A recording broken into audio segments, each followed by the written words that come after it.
नमस्कार। अगर आप क्लिनिकल साइकोलॉजी में करियर बनाने की सोच रहे हैं तो आपने जरूर सुना होगा कि एमफिल क्लिनिकल साइकोलॉजी बंद हो रहा है और उसकी जगह अब MA clinical psychology RCI regulated ने लेनी है।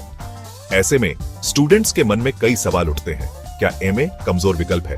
क्या इसमें प्रैक्टिकल ट्रेनिंग उतनी ही मिलेगी जितनी पहले एमफिल में मिलती थी? आज हम इसी उलझन को दूर करने के लिए एक गहरी चर्चा करेंगे।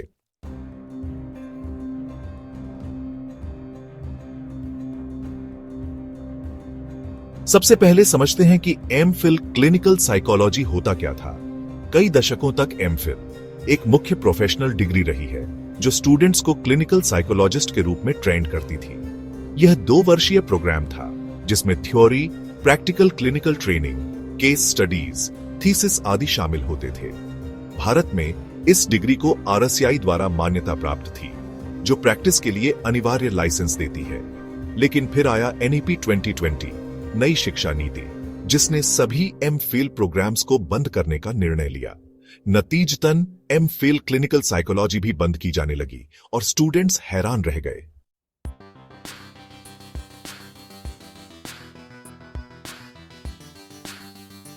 लोग पूछते हैं एमफिल इतना सफल था फिर इसे बंद क्यों करना?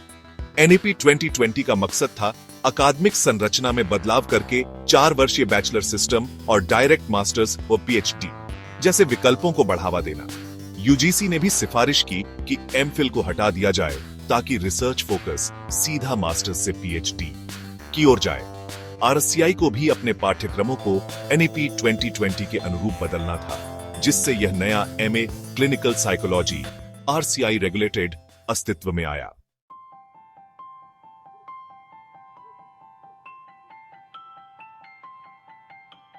सबसे बड़ा कंफ्यूजन यहीं पर शुरू होता है। क्या नया एमए प्रोग्राम पुरानी एमफिल डिग्री की जगह ले सकता है? स्टूडेंट्स को लगता है कि एमफिल एक स्पेशलाइज्ड और गहन ट्रेनिंग देता था, जबकि एमए शब्द सुनते ही थ्योरिकल मास्टर्स जैसा एहसास होता है। आइए इस भ्रम को तोड़ते हैं। डिग्री की वैधता।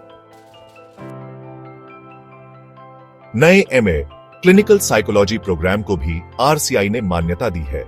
इसका मतलब है कि अगर आप यह कोर्स पूरा करते हैं तो आपको आरसीआई में रजिस्टर करने और कानूनी रूप से क्लिनिकल साइकोलॉजिस्ट के तौर पर प्रैक्टिस करने का अधिकार मिलेगा, ठीक उसी तरह जैसे एमफिल के बाद मिलता था।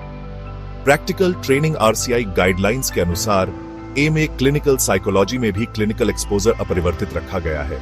इसमें case workup, psychological assessment, therapy session, internship, community work और सुपरवाइज्ड प्रैक्टिकल ट्रेनिंग शामिल है। ये सब बहुत कुछ एमफिल जैसे ही है, बस अब प्रोग्राम की नामावली नोमेनक्लेचर बदल गई है। अवधि और स्ट्रक्चर यह भी 2 वर्षीय ही है जिसमें पहले वर्ष में थ्योरी व बेसिक प्रैक्टिकल और दूसरे वर्ष में एडवांस्ड क्लिनिकल वर्क व रिसर्च प्रोजेक्ट थीसिस सम्मिलित होता है। कई स्टूडेंट्स इस बात से राहत महसूस करते हैं कि समय सीमा और ट्रेनिंग की गुणवत्तापूर्ण प्रकृति अभी भी वही है। अतिरिक्त इंफॉर्मेशन। नए एमए प्रोग्राम के लिए 4 वर्षीय बैचलर डिग्री आवश्यक है, जबकि एमफिल के लिए पहले से मास्टर्स करना पड़ता था। इस तरह जो समय पहले मास्टर्स और फिर एमफिल में लगता था वो अब एक अलग मॉडल में कन्वर्ट हो गया है, पर कोर्स की सार्थकता अब भी वही है, बस संरचना एनईपी 2020 के अनुरूप ढली हुई है।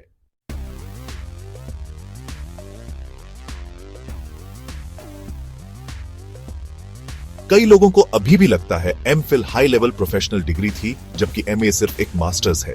यह सही है कि नाम में मास्टर्स है, लेकिन यह सामान्य एमए साइकोलॉजी जैसा नहीं है। यह विशेष रूप से क्लिनिकल साइकोलॉजी पर फोकस करता है और आरसीआई नियामक मानदंडों को पूरा करता है। पुराना एमफिल प्रवेश के लिए मास्टर्स की आवश्यकता, बेहद सीमित सीटें, 2 साल की गहन क्लिनिकल ट्रेनिंग। नया MA clinical psychology RCI regulated, 4 वर्षीय ग्रेजुएशन के बाद डायरेक्ट प्रवेश, 2 साल की क्लिनिकल ट्रेनिंग, आरसीआई सिलेबस जिसमें प्रैक्टिकल अनिवार्य है और कोर्स के बाद डायरेक्ट आरसीआई रजिस्ट्रेशन। इसीलिए जो भी एमफिल कर पाते थे उन्हीं की तरह अब एमए क्लिनिकल साइकोलॉजी करने वाले भी क्लिनिकल साइकोलॉजिस्ट कहलाएंगे।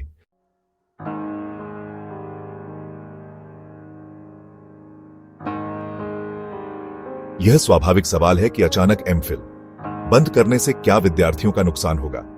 वास्तविकता यह है कि दुनिया भर में अधिकतर जगहों पर मास्टर्स प्लस क्लिनिकल ट्रेनिंग का मॉडल चलन में है। भारत में एमफिल एक ऐतिहासिक मॉडल था। एनएपी 2020 चाहती है कि शिक्षा प्रणाली आसान लेकिन स्टैंडर्ड हो, जहां स्टूडेंट्स 4 वर्षीय अंडर ग्रेजुएट करके सीधे क्लिनिकल ट्रेनिंग वाले मास्टर्स में दाखिल हो सकें और अगर आगे रिसर्च करनी हो तो पीएचडी करें। एमफिल सीमित सीटों व तुलनात्मक रूप से कम पहुंच के कारण कई योग्य छात्र भी इस कोर्स से वंचित रह जाते थे। अब नए एमए मॉडल से सीटें बढ़ाने की संभावनाएं हैं, जिससे ज्यादा छात्रों को मौका मिल सकता है।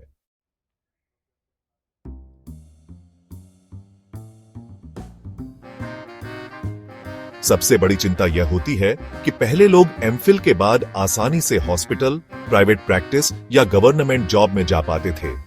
अब नए एमए से क्या वही अवसर मिलेंगे? आरसीआई ने साफ कहा है कि यह नया एमए प्रोग्राम एमफिल की तरह ही लाइसेंस के लिए मान्य है। हॉस्पिटल, मानसिक स्वास्थ्य clinic, school, corporate wellness, NGO, government sector, सब जगह आपका आरसीआई रजिस्ट्रेशन ही मुख्य पहचान होगा। आगे यदि रिसर्च या टीचिंग में जाना हो तो यह डिग्री आपको पीएचडी करने का भी पूरा अधिकार देती है। प्राइवेट प्रैक्टिस के लिए भी वही प्रोसेस रहेगा, एमए, आरसीआई, फिर रजिस्ट्रेशन, फिर अपनी क्लिनिक खोलिए।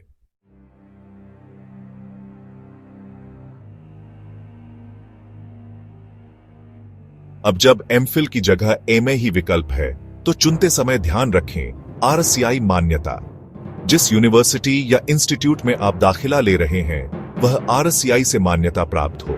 वहां पर्याप्त clinical case Lord, qualified faculty और इंटर्नशिप की सुविधा होनी चाहिए। कोर्स स्ट्रक्चर देख लें कि पाठ्यक्रम में क्लिनिकल असेसमेंट, साइकोथेरेपी, रिसर्च और फील्ड वर्क जैसी चीजें शामिल हों। फैकल्टी का अनुभव, क्या वहां सीनियर क्लिनिकल साइकोलॉजिस्ट पढ़ा रहे हैं? क्या उनकी विशेषज्ञता चाइल्ड साइकोलॉजी, न्यूरोसाइकोलॉजी आदि है? इंफ्रास्ट्रक्चर, लैब, टेस्टिंग उपकरण, लाइब्रेरी, कम्युनिटी विजिट्स, ये सब चीजें आप देख सकते हैं जिससे आपको प्रैक्टिकल ट्रेनिंग का सही माहौल मिले। एंट्रेंस एग्जाम, अधिकतर जगहों पर 70% लिखित परीक्षा और 30% इंटरव्यू के आधार पर सिलेक्शन होता है। तैयारी करते समय एमफिल लेवल की गंभीरता ही रखें, क्योंकि अब भी कंपटीशन काफी सख्त है।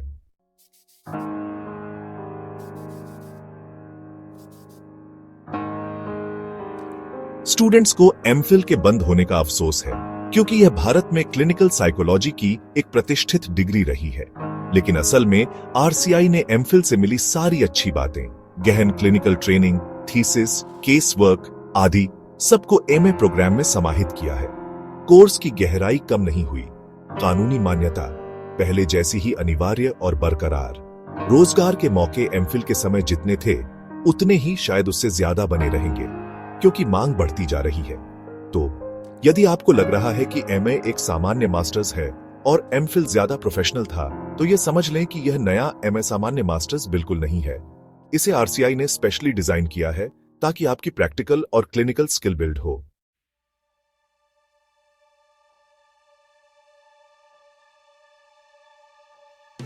तो कुल मिलाकर एमफिल बनाम एमए को लेकर जितना भी कंफ्यूजन है उसकी जड़ नाम ही है।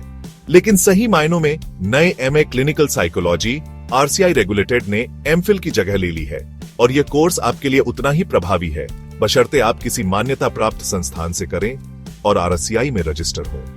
क्या यह आपकी करियर संभावनाओं को प्रभावित करेगा? बिल्कुल नहीं, बल्कि अब सीटें बढ़ने, एक्सपोजर बढ़ने और नए एनएपी 2020 ढांचे के कारण और अधिक लोगों को क्लिनिकल साइकोलॉजी क्षेत्र में आने का मौका मिलेगा। क्या प्रैक्टिकल ट्रेनिंग का स्तर वही रहेगा? जी हां, आरसीआई ने स्पष्ट रूप से हर कोर्स में क्लिनिकल व प्रैक्टिकल एलिमेंट्स जोड़ने की अनिवार्यता रखी है। आपको क्या करना है? एक अच्छा आरसीआई अप्रूव्ड कॉलेज या यूनिवर्सिटी चुनें, एंट्रेंस एग्जाम की तैयारी करें, 2 साल की मेहनत के बाद आरसीआई रजिस्ट्रेशन कराएं और फिर आप लीगल तौर पर क्लिनिकल साइकोलॉजिस्ट के रूप में प्रैक्टिस कर सकते हैं। अंत में यही कहूंगा कि पुराने एमफिल से चिपके रहने की बजाय नए एमए क्लिनिकल साइकोलॉजी को समझें, अपनाएं और मन में किसी तरह की हीन भावना न रखें। यह आपका भविष्य बनाने के लिए एक बेहतरीन अवसर है। अगर आपको यह जानकारी उपयोगी लगी तो इस वीडियो को शेयर करें और अगर आपके मन में कोई सवाल या शंका बाकी हो तो नीचे कमेंट जरूर करें। मैं कोशिश करूंगा कि आपके सभी सवालों का जवाब दे सकूं। धन्यवाद और एमए क्लिनिकल साइकोलॉजी के सफर के लिए आपको ढेर सारी शुभकामनाएं।